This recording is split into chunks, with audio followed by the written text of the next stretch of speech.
दोस्तों आज हम भारत में पूर्वोत्तर क्षेत्र के बारे में पढ़ने वाले हैं, जिसके अंदर टोटल मिलाकर 8 स्टेट यहाँ पर हम पढ़ने वाले हैं, जिसकी शुरुआत हम सिक्किम से करेंगे। और ये बहुत ही ज्यादा इंपॉर्टेंट राज्य है, क्योंकि इनके बारे में लोगों को जानकारी काफी ज्यादा कम है। तो एक एक राज्य को पूरी डिटेल चर्चा करेंगे, तो वीडियो को शुरू से एंड तक जरूर देखिएगा। चलिए बिना समय गवाए शुरुआत करते हैं। सबसे पहले शुरुआत करते हैं राज्य सिक्किम से। सिक्किम की राजधानी की बात करोगे तो सिक्किम की जो कैपिटल है वो आपको गंगटोक देखने को मिलेगी। चलिए सिक्किम के थोड़े इतिहास की बात करें तो मैं आपको एक बात बताऊं, जिस आपको बहुत कम लोगों को इस बात की जानकारी होगी कि सिक्किम शुरुआत से भारत का हिस्सा नहीं था। जी हाँ, सिक्किम बाद में 36वां संविधान संशोधन जब किया गया था 1975 में, तब सिक्किम को भारत का क्या बनाया गया, अंग बनाया गया। 35वें संविधान संशोधन 1974 के तहत सिक्किम को हमने आधे राज्य का दर्जा दिया था। अच्छा, सिक्किम भारत में आकर क्यों मिला? तो सिक्किम को डर था, किसका डर था? चीन का। आप सभी को ज्ञात होगा कि 1959 वो साल था जब चीन ने तिब्बत जैसे बड़े देश पर क्या कर लिया था, पूरे तरीके से अधिकार कर लिया था। इस बात का डर सताया सिक्किम को लगा कि कहीं चाइना मुझ पर भी अधिकार न कर ले। तो सिक्किम जो है वो भारत में आकर भारत से मिला। तो हमने भारत में मिलाने के लिए सिक्किम को एक संशोधन किया, 36वां संविधान संशोधन, जो कि 1975 में आया था। और ये जो तारीख है ये मिलेगी 16 मई। तो आपसे पूछेंगे सिक्किम के स्थापना दिवस बताइए, तो सिक्किम का स्थापना दिवस मिलेगा आपको 16 मई। 36वां संविधान संशोधन 1975 आर्टिकल 2 का प्रयोग करके हमने सिक्किम को भारत में यहाँ पर मिलाया था। और सिक्किम भारत में उस समय का 22वें नंबर का राज्य यहाँ पर बना था।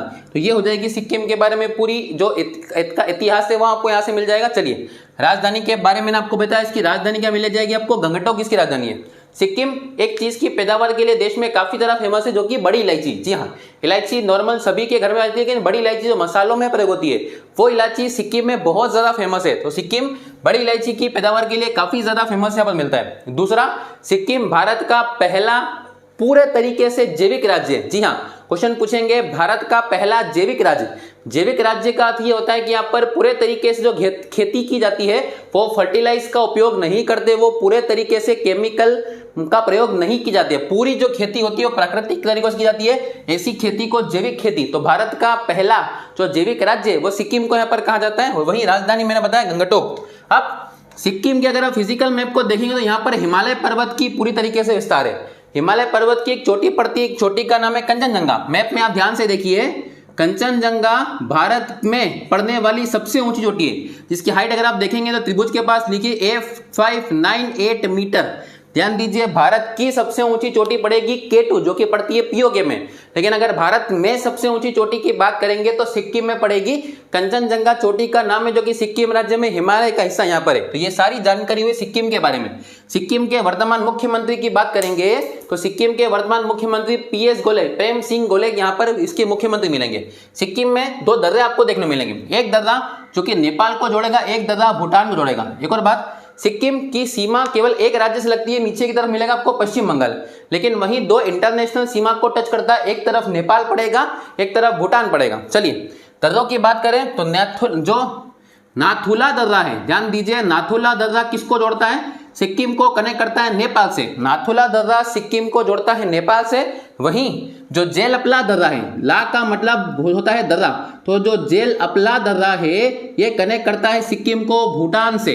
तो सिक्किम को भूटान से जोड़ने वाला दर्रा जेल अपला, वहीं सिक्किम को नेपाल से जोड़ने वाला दर्रा कौन सा मिलेगा? नाथुला दर्रा के नाम से जाने जाते हैं। तो 2 इंटरनेशनल सीमा दोनों तरफ जोड़ने के लिए यहाँ पर दर्रे मिलेंगे। तो ये सारी की सारी जानकारी किसके बारे में? आपका सिक्किम राज्य के बारे में। आई होप आपको सिक्किम के बारे में सारी जानकारी यहाँ पर समझ में आएगी। चलिए आगे बढ़ते हैं। पूर्वोत्तर भारत में अगले राज्य की बात करते हैं तो अगला राज्य आपको मिलेगा अरुणाचल प्रदेश। असम को हम थोड़ा बाद में पढ़ेंगे। तो यहाँ पर ध्यान दीजिए, राज्य मिलेगा अरुणाचल प्रदेश। चलिए सबसे पहले इसका इतिहास की बात करें तो अरुणाचल प्रदेश का पुराना नाम नेफा हुआ करता था। ध्यान दीजिए, नॉर्थ ईस्ट फ्रंटियर एजेंसी। नेफा नाम से पहले किस राज्य को जानते थे? तो अरुणाचल प्रदेश को पूर्व में नेफा।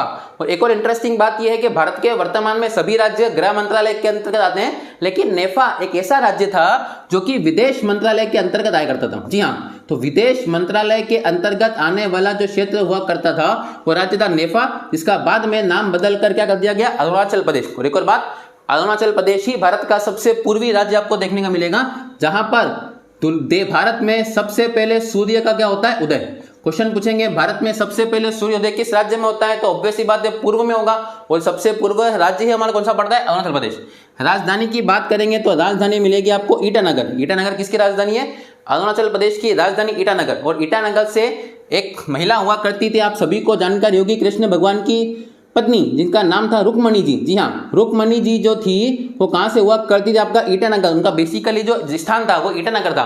तो रुक्मणी जी कहाँ की हुआ करती थी, ईटानगर, जो कि कृष्ण भगवान की धर्म पत्नी। चलिए ईटानगर से आप थोड़ा आगे बढ़ेंगे तो यहाँ पर आपको 3 जगह देखने को मिलेगी, अनिनी, पासीघाट और तेजू। ध्यान से देखिएगा, तीनों आपको जगह पास पास मिलेगी। आप जब भी मैप पढ़े तो हमेशा मैप को साथ में रखिए बेटेगा। मैं जो जो जगह बता रहा हूँ आप मैप में निशान करते जाइए, हाईलाइट उसको करते जाइए। चलिए 3 जगह मिलेगी आपको, तेजू, अनिनी और पासीघाट। ये तीनों की तीनों भारतीय वायुसेना के एयरबेस आपको देखने को मिलेंगे। यहाँ पर हमारी जितनी भी सेना काम करती है, जितनी भी सेना यहाँ पर मिलिट्री के लिए लगी हुई है, वो तीनों सेना के लिए जितने भी हथियार, खाना, फूड पहुंचाया जाता है वो इन तीनों के तीनों हवाई अड्डों पर ही पहुंचाता है। तो तेजू, अनिनी और पासीघाट तीनों भारतीय वायुसेना के आपको क्या मिलेंगे, अड्डे यहाँ पर देखने को मिलेंगे। ईटानगर क्या हो जाएगी, इसकी राजधानी हो जाएगी। अब अरुणाचल प्रदेश में आपको 3 दर्रे देखने को मिलेंगे, ध्यान दीजिएगा। एक दर्रा मिलेगा बोमडिला दर्रा। जी हाँ, बोमडिला दर्रा अरुणाचल प्रदेश को कनेक्ट करेगा भूटान से। अरुणाचल प्रदेश को भूटान से जोड़ने वाला दर्रा मिलेगा बोमडिला दर्रा, जो कि पश्चिम की तरफ मिलेगा। वहीं 2 दर्रे आपको मिलेंगे, एक मिलेगा दीफू दर्रा, एक मिलेगा यांगयांग दर्रा। जी हाँ, अरुणाचल प्रदेश को म्यांमार से तो एक दीफू दर्रा और यांगयांग। तो अरुणाचल प्रदेश में टोटल दर्रों की बात करेंगे तो 3 दर्रे मिलेंगे, जिसमें बोमडिला दर्रा पश्चिम में और बाकी 2 दर्रे दीफू तथा यांगयांग दर्रे आपको पूर्वी दिशा में देखने को मिलेंगे। चलिए आगे बढ़ते हैं। अरुणाचल प्रदेश में फिजिकल मैप की बात करेंगे तो आपको 5 पहाड़ियां मिलेगी। ध्यान दीजिएगा, पांचों पहाड़ियां आपके लिए काफी ज्यादा इंपॉर्टेंट है। सबसे पहले 5 पहाड़ियों की बात करें तो देखिए, सबसे पहले दाफला, आप फिजिकल मैप में देखिए आपको जगह मिलेगी दाफला। दूसरा मिलेगा आपको मिरी, दाफला की पहाड़ी मिरी की, दाफला मिरी। तीसरा मिलेगा आपको अबोर की पहाड़ी, दाफला मिरी अबोर। सीक्वेंस भी इसी वे में मिलेगा आपको, सीक्वेंस भी देखते जाइए, यही सीक्वेंस है, दाफला मिरी अबोर। आगे बढ़ोगे तो जगह मिलेगी मिशमी, और लास्ट में नीचे की तरफ जगह मिलेगी आपको Patkai boom, Patkai boom, Patkai boom. ये 5 पहाड़ियां, ये पांचों की पांचों पहाड़ियां यहाँ पर जनजातियों के नाम से नाम रखे गए हैं। तो दाफला, मिरी, अबोर, मिशमी, पटकाई बूम, ये पांचों पहाड़ियां आपको किस राज्य में मिलेंगी, अरुणाचल प्रदेश में देखने को मिलेगी। तेजू, अनिनी, पासीघाट यहाँ पर वायुसेना के एयरबेस मिलेंगे। ईटानगर अरुणाचल प्रदेश की राजधानी है। अरुणाचल प्रदेश को पहले नेफा के नाम से भी जानता, जो कि किसके अंतर्गत था, विदेश मंत्रालय के अंतर्गत यहाँ पर आया करता था। आप सभी को जानकारी होगी 1962 में जब हम चीन से युद्ध हारे थे तो अरुणाचल प्रदेश पर चाइना ने कब्जा यहाँ पर कर लिया था। बाद में यूएनओ से रिक्वेस्ट करने के बाद वो यहाँ से निकला है, लेकिन वो लद्दाख के क्षेत्र में घेर चुका था, और वही आज हमारा अक्षय चीन उसके पास है। 10% एरिया जो है वो चाइना के पास रखा हुआ है। तो ये राज्य मिलेगा आपको अरुणाचल प्रदेश। मुख्यमंत्री की बात करें तो अरुणाचल प्रदेश के मुख्यमंत्री मिलेंगे पेमा खांडू जी। जी हाँ, वर्तमान में पेमा खांडू जी अरुणाचल प्रदेश के मुख्यमंत्री यहाँ पर देखने को मिलेंगे।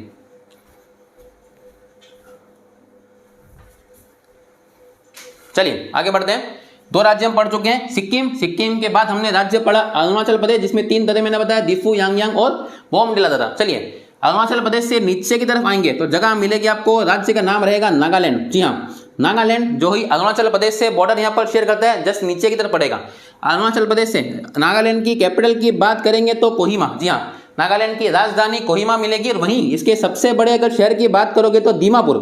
नागालैंड का सबसे बड़ा शहर जो है वो दीमापुर, जो कि एरिया वाइज सबसे बड़ा, लेकिन ये नक्सल प्रभावित क्षेत्र काफी ज्यादा है। चलिए नागालैंड में जो जनसंख्या है वो लगभग 95% जो जनसंख्या वो ईसाई है। जी हाँ, नागालैंड की लगभग 95% जो जनसंख्या है वो क्या है, ईसाई है। अब ईसाई धर्म के जो लोग हैं वो एजुकेटेड के मामले में काफी ज्यादा अच्छे होते हैं। आप अपने जिले में देखिएगा, आपको बहुत सारे जो स्कूल मिलेंगे वो ईसाई कम्युनिटी के द्वारा ऑपरेट किए जाते हैं। उन्होंने आज भी भारत की शिक्षा व्यवस्था में बहुत मजबूत यहाँ पर योगदान दिया है। आप सेंट मेरी, सेंट स्टीफन, सेंट जोसेफ, ऐसे बहुत सारे स्कूल मिलेंगे जिनका एजुकेशन लेवल काफी अच्छा है। इसीलिए 95% ईसाई है, और ये पढ़ने लिखने के मामले में काफी एक्सपर्ट लोग हैं। इसीलिए नागालैंड की जो भाषा है वो आपको मिलेगी इंग्लिश। तो क्वेश्चन बहुत ज्यादा पूछते हैं, भारत का वो कौन सा राज्य है, भारत का वो कौन सा राज्य है जिसकी आधिकारिक भाषा अंग्रेजी है। तो भारत का एकमात्र राज्य है नागालैंड, जिसकी आधिकारिक भाषा क्या देखने को मिलेगी आपको, इंग्लिश यहाँ पर देखने को मिलेगी। तो काफी इंपॉर्टेंट बात है। कोहिमा इसकी यहाँ पर क्या हो जाएगी, राजधानी। सीएम साहब की बात करेंगे तो नेफ्यू रियो जी वर्तमान में नागालैंड के मुख्यमंत्री है। नेफ्यू रियो नागालैंड के आपको मुख्यमंत्री देखने को मिलेंगे। अब नागालैंड के अगर आप फिजिकल मैप में आएंगे तो यहाँ पर एक पर्वत मिलेगा, पर्वत का नाम है सारा नागा पर्वत। पर्वत का नाम मिलेगा आपको नागा पर्वत। अब ऐसा क्वेश्चन तो एग्जाम में मेरे हिसाब से नहीं आएगा, क्योंकि वो सभी के लिए बड़ा आसान हो जाएगा। नागा पर्वत किस राज्य में, तो सभी लगा देंगे नागालैंड में। लेकिन एक बात आपके जानने योग्य ये है कि नागा पर्वत है जो उसकी सबसे ऊंची चोटी है, उसका नाम है सारामती की चोटी। ध्यान दीजिए, नागा पर्वत की जो सबसे ऊंची चोटी है, चोटी का नाम है सारामती चोटी, जिसकी हाइट आपको मिलेगी 3826 मीटर।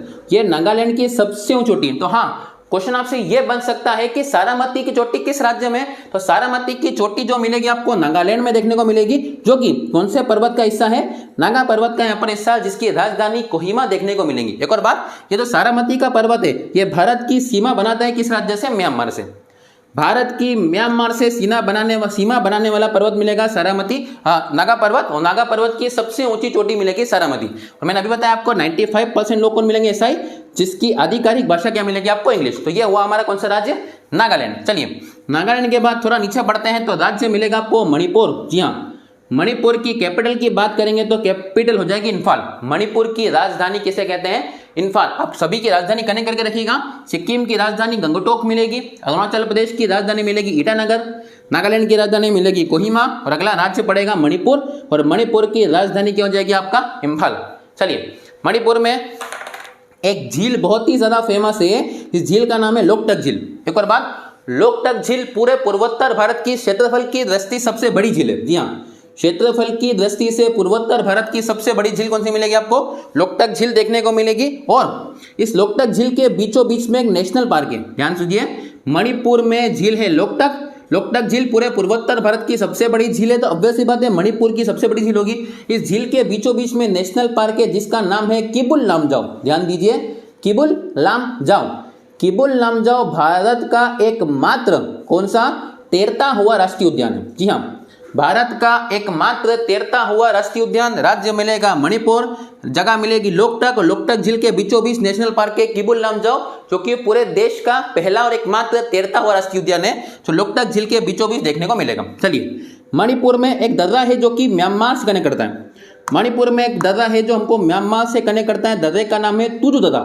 जी हाँ, मणिपुर को म्यांमार से जोड़ने वाले दर्रे का नाम हो जाएगा तुजु दर्रा, जो कि मणिपुर को जोड़ता है किससे, म्यांमार से।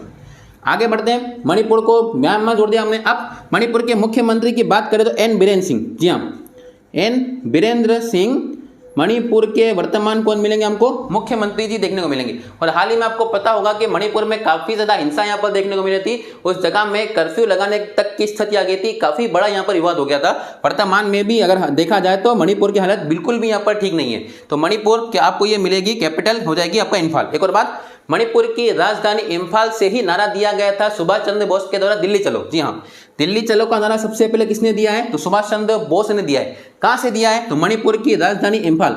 वो जापान से सिंगापुर होते हुए कहां पहुंच गए थे, मणिपुर, और देश में हमला करने वाले थे राष्ट्रपिता से आशीर्वाद मांगकर, लेकिन वहां थोड़ा सा गड़बड़ हो गया। यहीं से उन्होंने नारा दिया था, मणिपुर की राजधानी इम्फाल से दिल्ली चलो का नारा इनके द्वारा यहाँ पर दिया गया था। चलिए, अगले राज्य की तरफ बढ़ते हैं। मणिपुर के बाद आपको फिजिकल मैप में केवल मणिपुर की पहाड़ियां मिलेगी, तो ऐसा क्वेश्चन एग्जाम में मेरे हिसाब से नहीं बनेगा कि मणिपुर की पहाड़ियां किस राज्य में, ये सारा क्वेश्चन कोई भी लगा सकता है। चलिए, आगे राज्य बढ़ेंगे तो राज्य मिलेगा आपको मिजोरम। जी हाँ, मिजोरम की बात करेंगे तो कैपिटल हो जाएगी आइजोल। मिजोरम की राजधानी की बात करोगे तो मिजोरम की राजधानी क्या मिलेगी आपको, आइजोल देखने को मिलेगी। मिजोरम पूरे पूर्वोत्तर भारत का सबसे दक्षिणतम राज्य है। आपको नीचे मैप में दिख नहीं रहा होगा शायद, लेकिन हाँ, सबसे दक्षिण में, इन सभी पूर्वोत्तर भारत में सबसे दक्षिण में जो पड़ने वाला राज्य मिलेगा वो राज्य कौन सा है, मिजोरम में। कैपिटल मैंने आपको अभी बताया आइजोल, यहाँ की कैपिटल आपको देखने को मिलेगी। अब मिजोरम में एक पर्वत है, पर्वत का नाम है मिजो पर्वत। जी हाँ, मिजोरम में पर्वत है, पर्वत का नाम मिजो पर्वत मिलेगा। तो ये तो क्वेश्चन बनने से रहा, लेकिन हाँ, मिजो पर्वत की सबसे ऊंची चोटी है जिसका नाम है नीला पर्वत।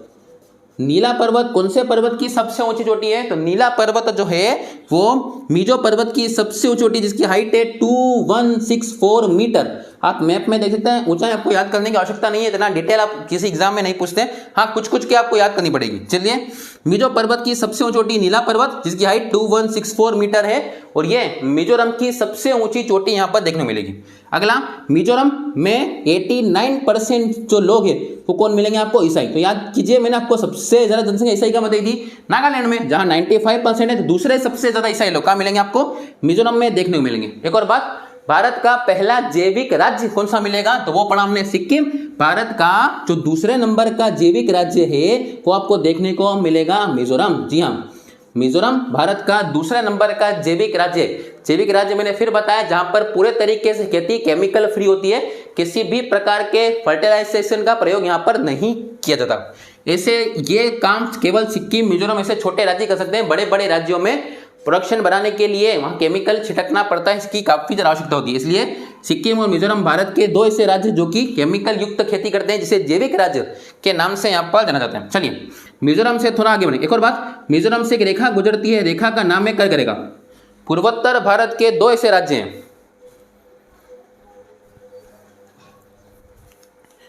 ध्यान दीजिए दोस्तों, पूर्वोत्तर भारत, वो बार बार चेक करना पड़ता है कभी मोबाइल बंद नहीं हो जाए, वरना इतनी देर की मेहनत सब वेस्ट हो जाएगी। चलिए अब मिजोरम और त्रिपुरा, पूर्वोत्तर भारत के ये दो ऐसे राज्य जहां से एक रेखा गुजरती है, रेखा का नाम है कर्क रेखा।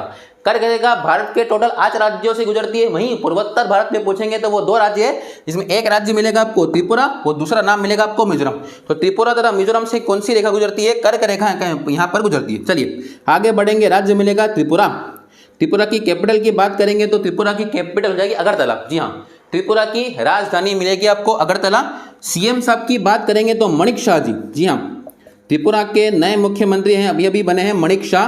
5 राज्यों में चुनाव था जिसमें यहाँ पर सरकार बनी, तो मणिक शाह वर्तमान में त्रिपुरा के मिलेंगे मुख्यमंत्री जी। अब अगरतला की बात करें तो अगरतला राजधानी है। अगरतला राजधानी के साथ साथ एक और बात से फेमस है, अगरतला भारत का पहला जैविक जिला है। अब ध्यान दीजिए, आपने जैविक के बारे में सर आपने तो पहले बताया था, लेकिन हम बात कर रहे थे जैविक राज्य के बारे में।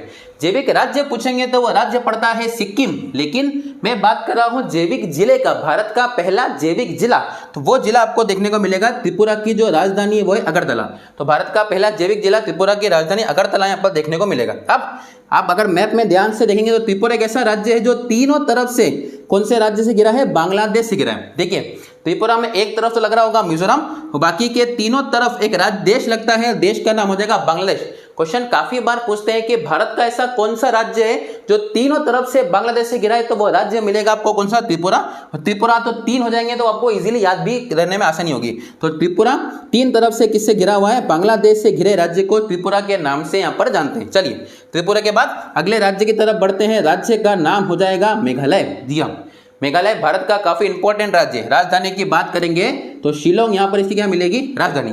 आप मेघालय के फिजिकल मैप में आ जाइए, क्योंकि इसके बारे में बहुत इंपॉर्टेंट बातें, 3 पर्वत आपको देखने को मिलेंगे। ध्यान दीजिए, मेघालय में कुल मिलाकर 3 पर्वत मिलेंगे आपको। सबसे पहला पर्वत मिलेगा गारो पर्वत, दूसरा मिलेगा आपको खासी पर्वत और तीसरा मिलेगा आपको जयंतिया पर्वत। जी हाँ, गारो, खासी, जयंतिया, ये 3 पर्वत काफी ज्यादा फेमस है मेघालय में, जिसमें से दूसरा नंबर का पर्वत खासी पर्वत।